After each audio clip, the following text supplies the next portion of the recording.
Good morning, Dana. Great to have you on our program, The Business Detective. My first question to you is, what is the current state of the economy and what are the opportunities and challenges for the government going forward?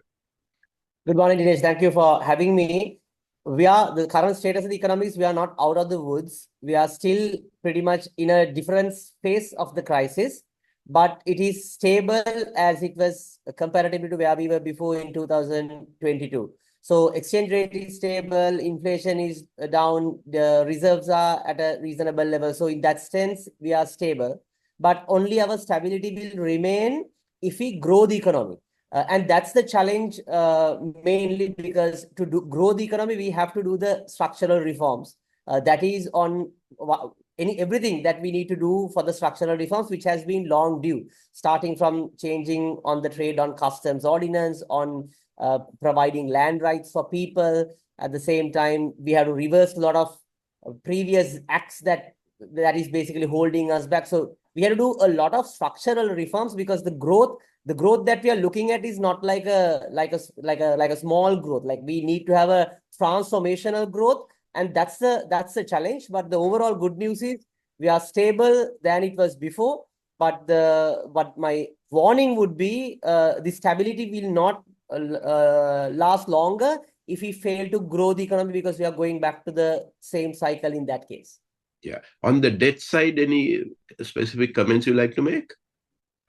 On the debt side, now after the debt restructuring, at the moment, we have, short-term debt sustainability. When already we have to pay about 1.5 billion to 2 billion US dollars as interest for the even on the sovereign bonds, additionally to our multilateral and the bilateral debt. So we have to pay about 1 to 2 billion. So we can pay that till 2028. But afterwards, the challenge would be when we really start paying our principal. At that point, as we all know, what the new, like any government in the world, what they would do is they are not going to pay it from the savings. They are going to roll over debt. So what they're going to do is they're going to go back to the market or from the bilateral sources or wherever the source, they are going to borrow and settle the previous debt. So they are going to roll it over. So to do that, the important thing is to have the accessibility to the market and a stable economy and a growing economy, because that's how you keep the credit ratings up. So at the moment, it's stable on the debt side. But when it comes to rolling over after 2032, then it becomes a little tricky unless we grow our economy. Yeah. The government is seriously looking at growing the exports. Given the changes that is happening in the US, what impact will that have on our exports?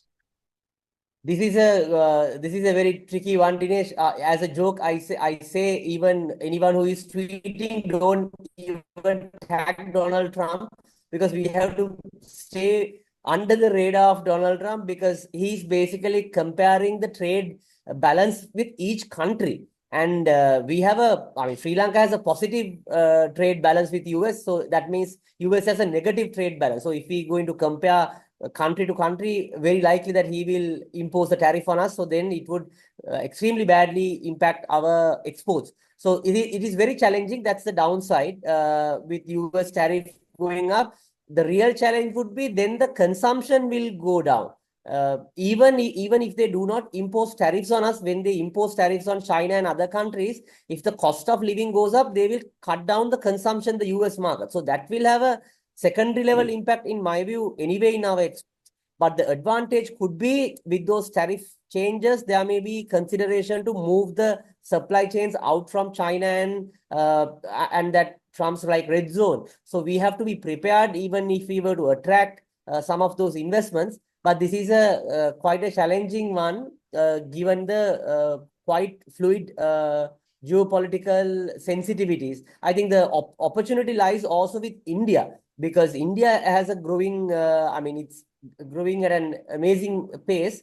So what we need to do is to somehow get to the supply chains with India and then grow our economy, because they estimate about 300 million middle class in about another 10 to 15 years. So 300 million middle class means it is equivalent to the entire US population, who has a very high spending power. So that's where I think our future would be if we play our cards right. You spoke of investments. Sri Lanka only attracts about $1 billion at best during a year. How do we actually double this? Sadly, Dinesh, we do not have any shortcuts for this. You are very well aware, all the challenges are the structural ones. Even the current president spoke about it. He mentioned that the number of institutes that anyone has to go through when they need to take when they get to invest in Sri Lanka. So all what we need to do is basically one positive thing that I see in the budget is to sort that land issue. We have to have those options for the private industrial zones, which was in fact spoken and suggested at the economic transformation bill. So that is a critical one, because land is a main issue. Land in the sense, not the unavailability of land. It is that the clear land that when the investor comes, he has the option of plug and pay. So then plug and play. So then he can quickly get to the operation. So that's number one. Number two is also the main lot of ordinance, the customs ordinance, the tariff ordinance.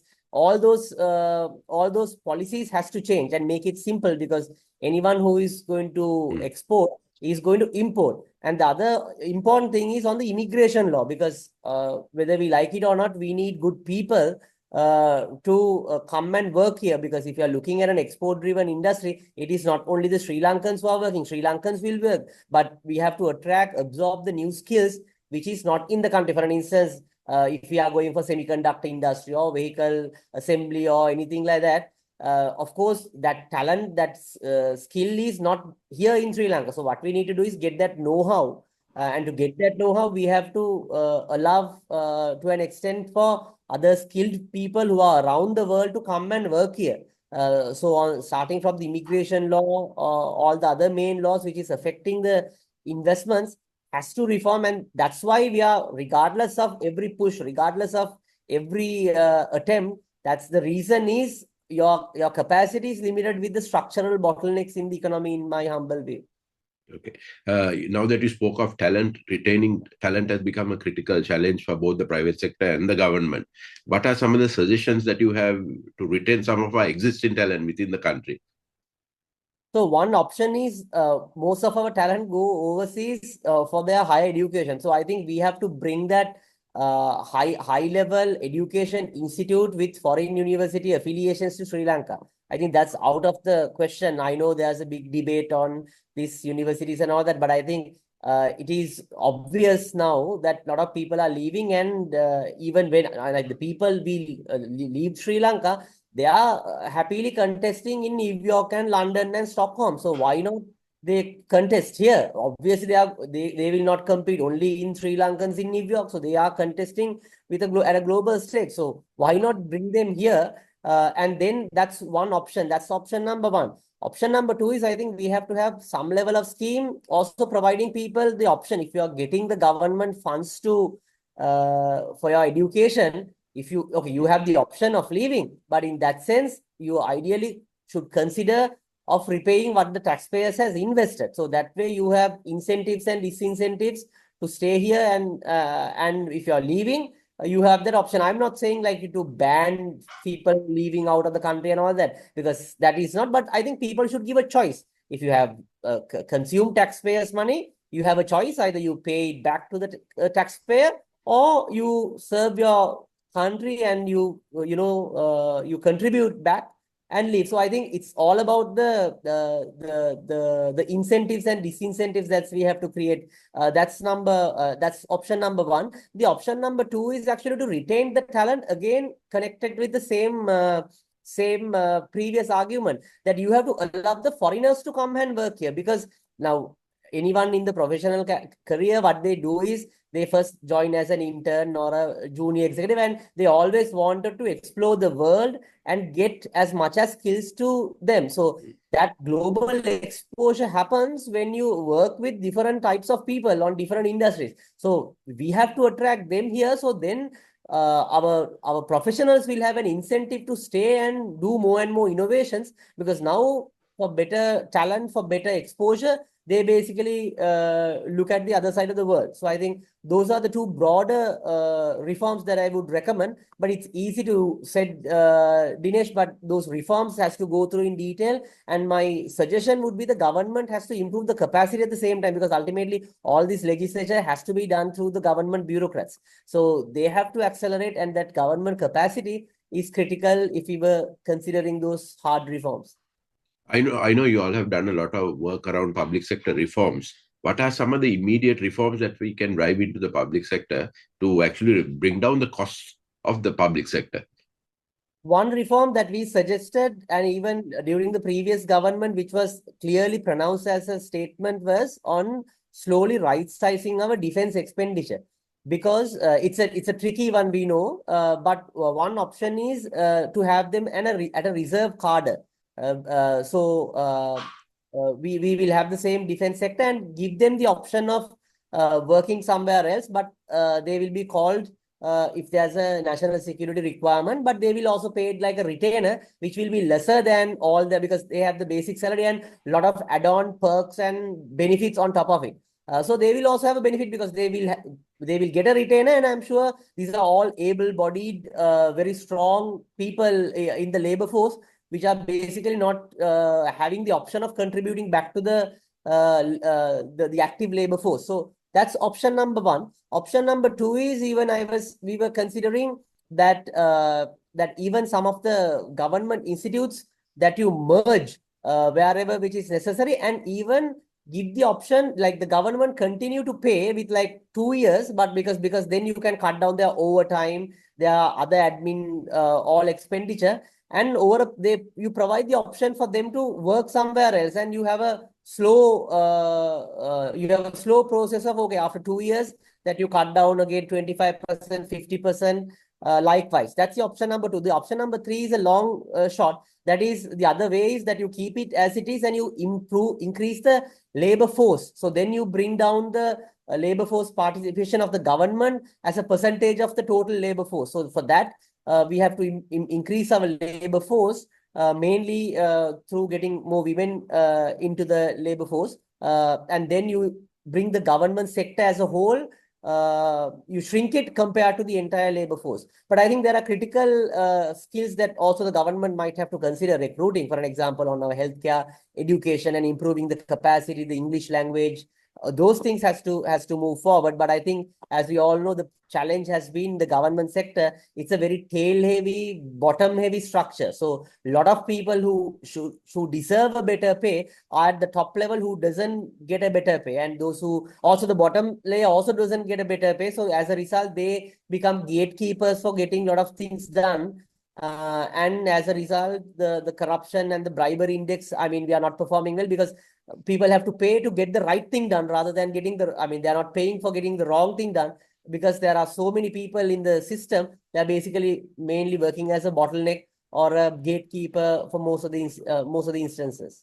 Okay. Another sector is education and skills. And I think we have been talking about this for a while.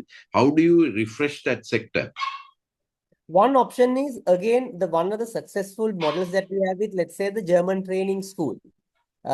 Because especially on these technical skills, I feel we have to explore more options with bilateral partners on similar vocational training, the tertiary level skills with the bilateral donors. Because I have also done some research with similar partners, because they are quite interested on upskilling our technical skills. And there's a big market outside the world, outside Sri Lanka as well as in Sri Lanka. And if we grow the industries, those skills are required. So I think one option is mainly bilateral partners, and also thinking of a model how to utilize some of our schools after probably 3 p.m. to convert to the vocational trainings. Because if Dinesh, if you look at our school infrastructure, all these buildings, playgrounds, massive infrastructure, and it pretty much operates for about 6 hours a day. And all weekends, it's not operating. And generally, schools are closed 3 months a year. So if you look at on an annual basis, about 40% of the time, schools, our assets are not utilized. So we have to sweat the same infrastructure more and get the talent is what is required. At least I'm not saying to convert all schools, but even selected schools, the central schools, which has the capacity to convert to some level of vocational training would be one way to think about it.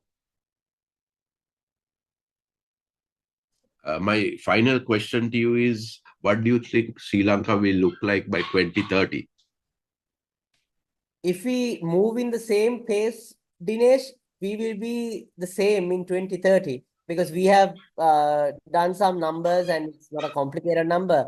Sri Lankans are obsessed with Singapore. So if you grow at even at 8%, now the government's target is 5%. Even if we grow at 8%, we can become what Singapore today is in about with another 47 years.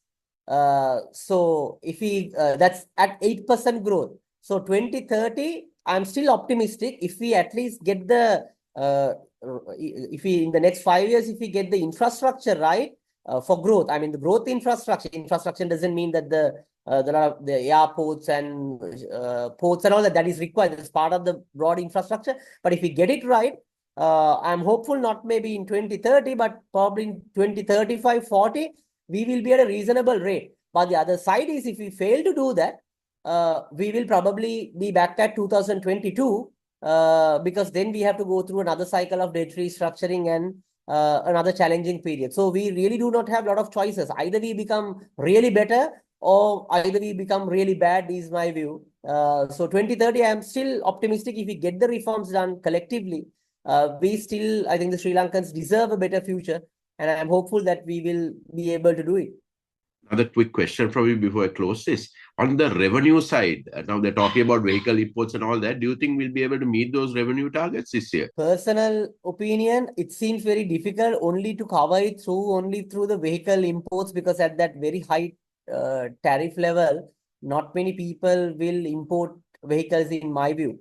I think the government is keeping a lot of expectation, it seems, on improving the tax administration and collect it. At the same time, we really cannot increase the taxes further because it's all at like the higher range. 30% corporate tax, 18% VAT, 36% personal income tax threshold. So it's very difficult to go beyond that, but it's the only way out is again on one side, cutting down expenditure to an extent and increasing the tax administration.